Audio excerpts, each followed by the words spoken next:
Hey YouTube family and GN subs, hope you're doing well. I got some great information for you today.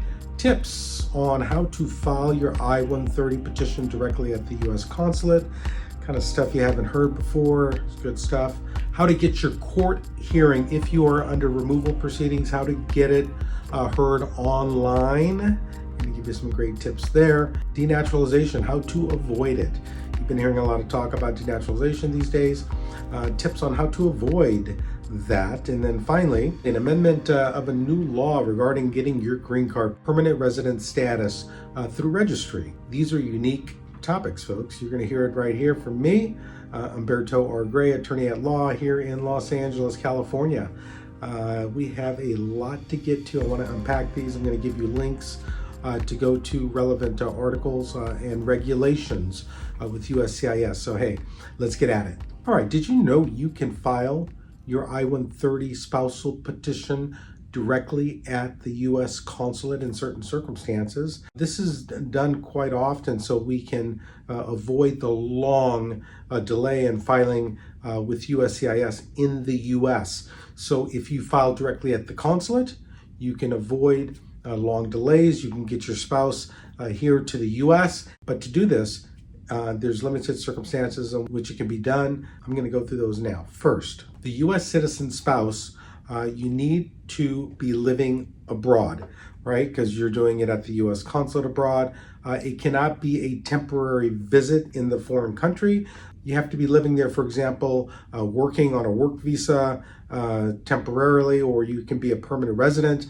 I've had that. You're a permanent resident in a third country and you want to get your spouse to come to the U.S. That is the first requirement, is that you be living on a temporary basis other than a purely visiting in the foreign country. Number two, you need exceptional circumstances to be able to file at the U.S. consulate. This could be medical reason. This could be political situation changes, for example, in the third country, and you got to get the heck out of there because you fear there may be harmful situations. That can also be a reason where you can file directly that I-130 at the U.S. consulate. Changes in deployment if you're in the military and things have changed, you're going back to the U.S. and you want to bring your spouse. Finally, a change in employment.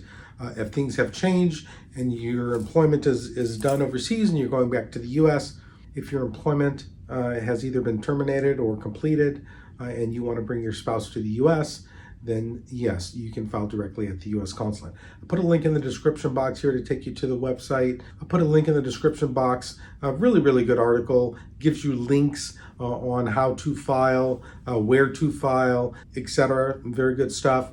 So yeah, check it out if it applies to you. I do have a client that I've just signed up that I may be using this for. So any event, it's something that you should be aware of if it applies to you and you can use it to your advantage. Alrighty, so these days, individuals are being arrested by ICE after their court hearing. It's horrible stuff that's going on. So here's some tips. You can actually file a motion to the immigration judge to have your case heard either by phone or online. They have an online process. You can get it online with your cell phone or your computer, have the hearing done live streaming. This is great stuff. You have to file the motion, folks. So here's what I've done. I've given you a link in the description box here that goes step by step on what you need to do to have your hearing heard online and avoid the potential threat of being detained, all right? All right, another good tip on how to avoid denaturalization, right? So let's run through quickly the circumstances by which they can denaturalize you. There's a lot of talk out there that the current administration is going after those to denaturalize. There's a limited circumstance by which they can actually denaturalize you, okay?